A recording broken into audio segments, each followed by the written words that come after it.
Hey guys, in this video I will show you how to get Dracula in Archero 2.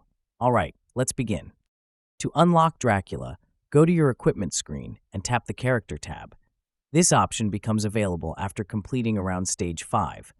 Once unlocked, you'll be able to view all playable characters, including Dracula. Now Dracula is a paid character. The only way to get him currently is by spending real money.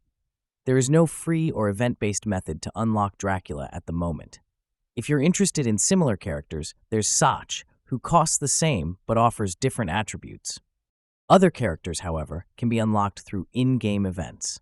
For example, Orana is available through the Launch Carnival Phase 2, and Helix can be unlocked by spending 3,000 gems. If you have enough gems, you can unlock Helix instantly, but for Dracula, you must use money. Once you purchase Dracula, he becomes available immediately for use in your lineup. So that's basically how you can get Dracula in Archero 2. And that's it for this video. If you find this helpful, consider subscribing and giving this a big thumbs up. Thanks.